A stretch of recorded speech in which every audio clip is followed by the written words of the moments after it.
Welcome to today's show. We are drawing Carnon and his two pet dinosaurs.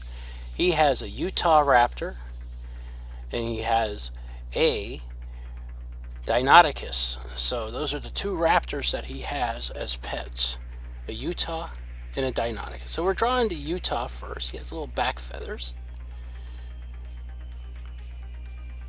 And we get some teeth, nose, and not to be serious, this is a quick draw of it, and this is going to be going into part of the title, one of the title screens that I'm working on with an animation. So it's taken some time to work with this animation, and I am going to get some songs and some people that could actually sing. I'm also in Japanese and also sing in some other languages and stuff, because this is like a universal anime, so this is really gonna be cool what I'm trying to do.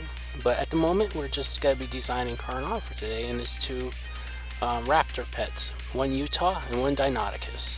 Now deinonychus has feathers, but these are Zimion's dinosaurs. They are a whole different genetics on their planet. So I'm just using dinosaurs to inspire people who love dinosaurs to go to the museum and check things out. And I'm hoping to do a show with Carnon and stuff with dinosaurs. Now, Carnon Reacts, I will talk about at the end of this, and a lot more about the animated series.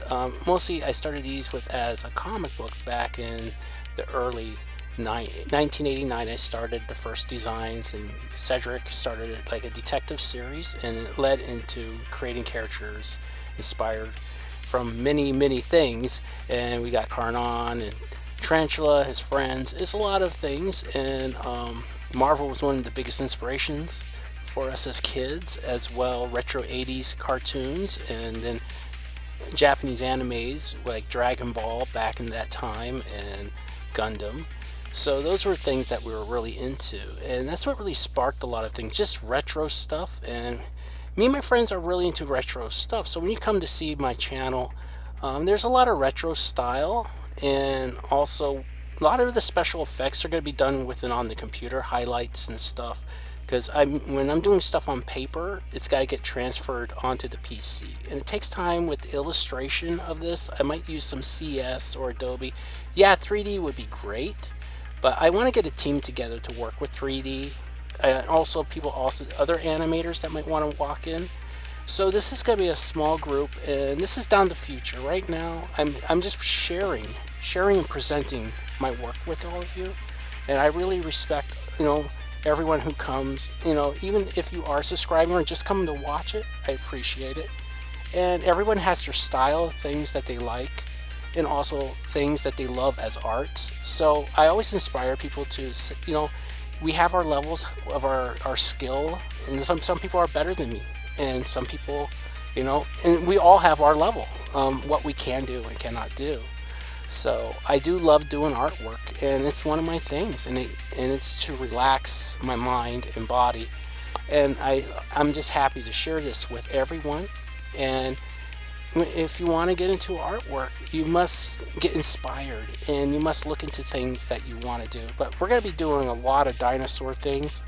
I have a couple other things I'm going to be doing one step at a time. Right now I'm just working on the title screen. This is going to be probably a close shot with the title, and it's probably he looks a little squunched with the image because I fitted it within this frame that you're seeing me draw it in. And when I put it onto the PC, it's going to look a lot better than this. It's the same picture, but it'll look a little more sharper as well. This is probably going to be a zoom still frame going in, but I have a lot of other pieces of artwork that's going to be following with it. And when coloring, you really want to make sure your tones fit and stuff. And there's times that when I do tone and put these things together, as a human being, we do mess up at times where we just have to start over again or correct it and embrace it. So I encourage people, when doing artwork, it's a patience time, and then when it's fan work, always put dedicated onto the back to the artist, because if it's not your work, you want to dedicate it to somebody dedicated to those designers or the company. But you could put your name on it that you did draw it, but it's got to be dedicated to the creator, you know. That's how I feel about it. I don't know how you guys do it, but you can also let me know in the comments below. I really appreciate you guys coming to view me today.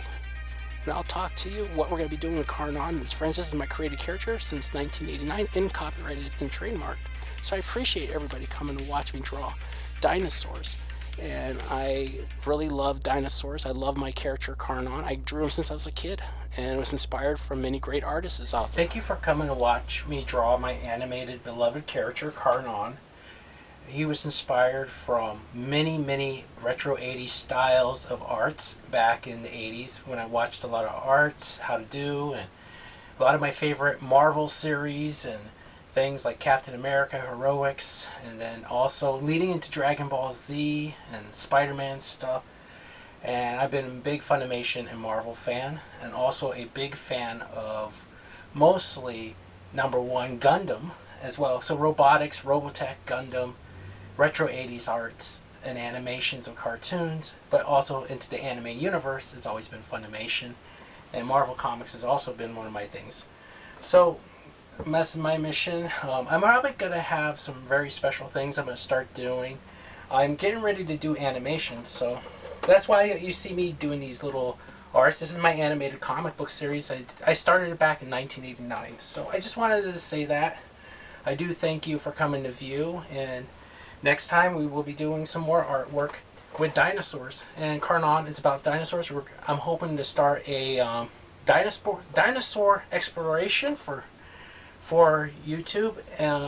We'll travel to dinosaur places and we'll have some animated arts with Carnon, much better than Carnon Reacts, because Carnon Reacts is naturally a still motion and it just tells little stories or inspiration to inspire you to go visit your national libraries, read a book, and to also go into dinosaur museums, or even just check your local museum, check out other parts of history and stuff.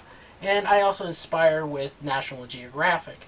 So National Geographic is one of my most favorite places in the world, and I love watching their stuff. And I hope they continue some great research and stuff. And also I'm very into NASA and space aviation, which I love that because my whole family's been Air Force or some sort of military branch.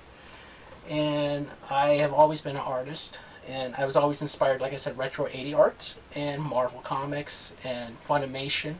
And also I'm a big fan of Bandai as well, and I've always been a Nintendo fan. So I do bring some of my favorite things to the table here today. So I just had to talk about my favorite things, so I just wanted to share that with you. Why a lot of my stuff looks familiar to a lot of things sometimes, but it's not. It's my own style. And Carnon, this is Carnon I drew without his headband, so that's also I wanted to show that he has a third eye, but they have to cover up because sunlight, they are nocturnal. So the sunlight, they have nocturnal, they have night vision. So what happens if you look at the sun with night vision? You go blind. That's why he wears a bandana over the third eye. He'll blind all three of his eyes. That's his weakness. There you go. There's a little secret in the comic book. So the Zimion are another type of being, and the comic book's out there on my website. The website's a work in progress, like I said. So just trying to get time to work on it a lot more. So, and as well, thank you for coming to view, and I appreciate all of you. Thank you for viewing today's artwork. And I'll see you next time. Bye.